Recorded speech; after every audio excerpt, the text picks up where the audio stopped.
YouTube channel Saraswati commerce academy. तो आज हम करने वाले हैं क्लास 12 की मैक्रो इकोनॉमिक्स का। आज हम चैप्टर नंबर 8 डिस्कस करेंगे जिसका नेम है aggregate demand and aggregate supply and related concept. ठीक है, अभी हमारा छोटा सा चैप्टर है। अभी आपने माइक्रो इकोनॉमिक्स में क्या सीखा था?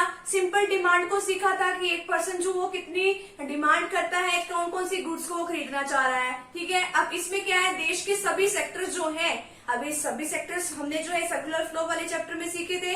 हाउस होल्ड सेक्टर था, गवर्नमेंट सेक्टर था, ठीक है, rest of the world sector था, प्रोड्यूसिंग सेक्टर था। तो देश के सभी सेक्टर मिलके जितने भी एक इकोनॉमी के अंदर जो जितने भी सभी सेक्टर्स हैं वो कितनी डिमांड कर रहे हैं उन सभी का टोटल कर लेंगे, फिर हम उसको क्या कहते हैं, एग्रीगेट डिमांड। अब एग्रीगेट डिमांड का मतलब क्या होता है? टोटल डिमांड, यानी कि जितने भी सेक्टर्स हैं एक अकाउंटिंग पीरियड के अंदर वो कितनी डिमांड कर रहे हैं, कितने गुड्स और सर्विसेज को वो खरीदना चाह रहे हैं, वो हम इसमें देखते हैं। अब देखिए इसमें एक डेफिनेशन है, वो क्या दे रखी है, aggregate demand refers to the total value of final goods and services which all the sectors of an economy are planning to buy. यानी कि एक अकाउंटिंग पीरियड के अंदर जितने भी हमारे टोटल सेक्टर है, टोटल सेक्टर मैंने अभी आपको बता दी, टोटल 4 सेक्टर है, तो जितने भी टोटल सेक्टर है एक इकोनॉमी के अंदर वो कितने फाइनल गुड्स और सर्विसेज को खरीदना चाह रहे हैं, यानी वो प्लानिंग कर रहे हैं। अब वो प्लानिंग किस बेसिस पे करेंगे? At a given level of income during a period of 1 accounting period. तो इसका एक मेन करेक्ट क्या निकलता है कि एक अकाउंटिंग पीरियड के अंदर जो हमारे देश के जितने भी सेक्टर्स हैं, इकोनॉमी के अंदर जितने भी सेक्टर्स आते हैं, वो कितने फाइनल गुड्स और सर्विसेज की क्या कर रहे हैं, प्लानिंग कर रहे हैं कि हाँ भाई हमें कौन कौन सी गुड्स जो है वो खरीदनी है। ठीक है, अब वो खरीदना चाहते हैं उन गुड्स को और उनके पास विलिंगनेस भी है, अब वो उनके पास एबिलिटी भी है, खरीदने की क्षमता भी है उनके अंदर। ठीक है, एक अकाउंटिंग पीरियड के अंदर हम ये देखते हैं। अब उसके अंदर क्षमता है, ये हमें कैसे पता लगा? क्योंकि इसमें दिया हुआ है at a level of income. ठीक है, तो अब इस बेसिस पे हम क्या निकालते हैं, एग्रीगेट डिमांड। एग्रीगेट का मतलब टोटल होता है, तो इसलिए हमने सारे सेक्टर्स का टोटल कर लिया। एक और देखिए इसमें A D is the total expenditure, यानी कि एडी क्या है, एक ऐसा सारा का सारा खर्चा है that all household forms government and the rest of the world are planning. यानी कि वो सारा का सारा खर्चा जो हाउस होल्ड सेक्टर, फॉर्म का मतलब प्रोड्यूसिंग सेक्टर, गवर्नमेंट सेक्टर और जो रेस्ट ऑफ द वर्ल्ड, यानी कि इसके अंदर नेट जो है एक्सपोर्ट वगैरह आते हैं, ये सब जो है वो मतलब प्लानिंग कर रहे हैं कि हमें कहाँ कहाँ पे खर्चा करना है। ठीक है, अब आगे देखिए इसमें क्या बता रखा है, एग्रीगेट डिमांड जो होती है वो कंज्यूमर गुड्स के ऊपर होती है। ठीक है, अब कैपिटल गुड्स के ऊपर होती है। अब कंज्यूमर गुड्स वही जो डेली बेसिस पे जो वो अपनी नेसेसिटी की जो चीजें खरीदता है, जो कंज्यूमर होता है, अब उसको ऐसे एक्सपेंडिचर को कंजम्पशन एक्सपेंडिचर कहते हैं। अब आगे क्या है, कुछ कैपिटल गुड्स पे खर्चा होता है, कैपिटल गुड्स जैसे मशीनें वगैरह, अब इसको हम इन्वेस्टमेंट एक्सपेंडिचर कहते हैं क्योंकि आगे फर्दर प्रोडक्शन प्रोसेस में काम आता है। अब एडी जो है, अब देखो वैसे तो कितने सेक्टर हो गए, 4 सेक्टर हो गए ना। कौन कौन से 4 सेक्टर हुए? हाउस होल्ड, प्रोड्यूसिंग सेक्टर, और कौन से सेक्टर है, गवर्नमेंट सेक्टर और रेस्ट ऑफ द वर्ल्ड। लेकिन हम इसमें एग्रीगेट डिमांड में सिर्फ 2 को ही स्टडी करते हैं। कौन कौन सा?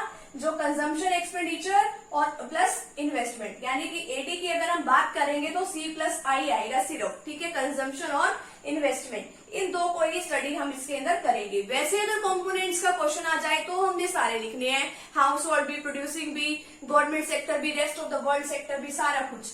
आगे है एग्रीगेट डिमांड शेड्यूल। शेड्यूल का मतलब होता है टेबल के फॉर्म में, कर्व का मतलब होता है ग्राफिकल रिप्रेजेंटेशन, वाई का मतलब क्या होता है, इनकम। ठीक है, आगे देखो इनकम जो है 0 हो, 10 हो, 20 हो, 30 हो, 40 हो, 50 हो, 60 हो, इसके ऊपर एग्रीगेट डिमांड दे रखा है। एग्रीगेट डिमांड ये निकला कैसे होगा, C+I।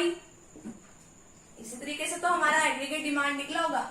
अब देखो अगर इनकम 0 है तो एग्रीगेट डिमांड यानी कि हमारा जो खर्चा है, ये तो डिमांड तो हमारी फिर भी हो रही है 20। अभी किस तरीके से हो रही है 20 अगर हमारे पास पैसे ही नहीं है। अब देखो कोरोना टाइम पीरियड पे क्या था कि लोगों की इनकम तो कुछ थी ही नहीं। ठीक है, लोग काम धंधे छोड़ के तो घर पे बैठे थे, आधों का काम चलो ऑनलाइन चल रहा था, लेकिन आधे तो लोग बेरोजगार हो गए थे। अब लोग खाना तो फिर भी खा रहे थे ना, अब उन्होंने खाना पीना थोड़ी छोड़ दिया था, अब जीने के लिए खाना तो पड़ेगा। अब वो खर्चा कहाँ से कर रहे थे, उन्होंने पहले कभी सेविंग करी होगी।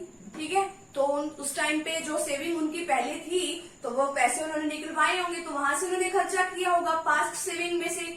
या फिर क्या करते हैं लोग, अगर उनके पास पैसे नहीं होते वो अपने रिलेटिव वगैरह से या किसी जान पहचान वगैरह से वालों से क्या ले लेते हैं, पैसे उधार पे ले लेते हैं। तो खर्चा तो यानी कि होगा ही होगा। वो बात अलग है कि अगर हमारी इनकम बढ़ जाती है तो वो हम उसके अकॉर्डिंग क्या करते हैं, और ज्यादा खर्चा करने लग जाते हैं। और अगर और भी ज्यादा इनकम बढ़ जाती है तो हम सोचते हैं कि चलो खर्चा तो हम इतने में मैनेज कर लेंगे, थोड़ा बहुत आगे के लिए हम सेव करके रख लेते हैं। अब देखो, अगर इनकम जो है, वाई का मतलब क्या होता है, इनकम, ठीक है। अगर इनकम 0 है तो एग्रीगेट डिमांड कितनी है, 20। अगर इनकम 10 है तो एग्रीगेट डिमांड कितनी है, 25। अगर इनकम 20 है तो एग्रीगेट डिमांड कितनी है, 30, ठीक है। आगे अगर इनकम 30 है तो ये कितना है, 35। अब इस केस तक तो क्या है कि जो हमारी इनकम तो कम है लेकिन हमारा जो एग्रीगेट डिमांड है वो क्या हो रहा है, ज्यादा, यानी कि फाइनल गुड्स और सर्विसेज के लिए लोग डिमांड ज्यादा कर रहे हैं।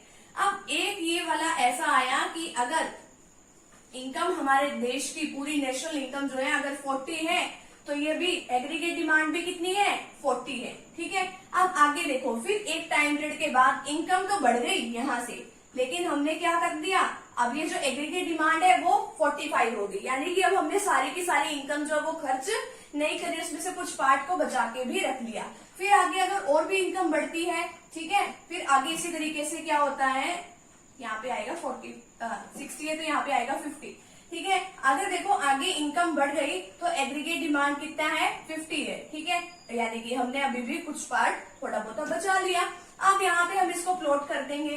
अब एक पर्सन की जो इनकम है ना वो दूसरे पर्सन के लिए क्या है, खर्चा होता है, और एक का खर्चा दूसरे की क्या होती है, इनकम होती है, ठीक है। जैसे कि हमने सर्कुलर फ्लो वाले चैप्टर में पढ़ा था कि ये हाउस होल्ड सेक्टर है और ये हमारा प्रोड्यूसिंग सेक्टर है, ठीक है। अब ये जो हाउस होल्ड सेक्टर है ये प्रोड्यूसिंग सेक्टर को क्या देता है, अपनी फैक्टर सर्विसेज देता है। अब फैक्टर सर्विसेज के बदले में ये इसको फैक्टर पेमेंट देता है, ठीक है। तो यानी कि एक बार तो इसके पास पेमेंट चली गई, यहाँ से फैक्टर पेमेंट इसके पास चली गई, पैसे आए इसके पास। अब इसने यही पैसा जो है गुड्स और सर्विसेज को खरीदने में लगा दिया, और इसके पास के आगे गुड्स एंड सर्विसेज, यानी कि यही फ्लो चलता रहता है बार बार। अब एक की इनकम जो है दूसरे के पास इसी तरीके से पहुंचती रहती है, तो इसको हम नेशनल इनकम में भी कैलकुलेट करते हैं। अब आगे देखो, वाई और एक्स एक्सिस पे ले लिया, ओ एक्स एक्सिस पे हमने इनकम ली है, वाई एक्सिस पे हमने एग्रीगेट डिमांड ली है। अब देखो कि जो हमारी जो कंजम्पशन है ये हमारा क्या है, कंजम्पशन है। कंजम्पशन जो है ये कभी भी एग्रीगेट डिमांड 0 नहीं होती। क्यों? क्योंकि लोग खर्चा तो करते ही हैं, ये थोड़ी है कि हम भी वो खर्चा नहीं करेंगे, चाहे उनकी 0 भी हो इनकम, लेकिन वो खर्चा तो फिर भी करेंगे।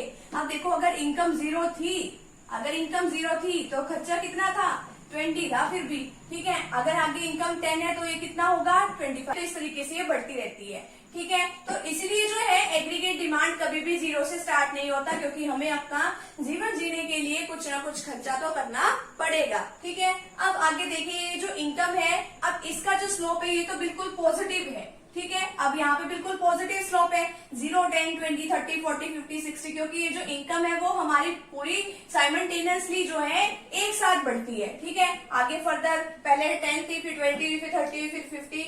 अब इनकम तो 0 से स्टार्ट होती है, हो सकता है कि कभी किसी पर्सन की इनकम जो है कुछ भी ना हो, ठीक है। अब जैसे किसी की अगर नौकरी ना हो तो उसकी तो इनकम 0 तो होगी ही।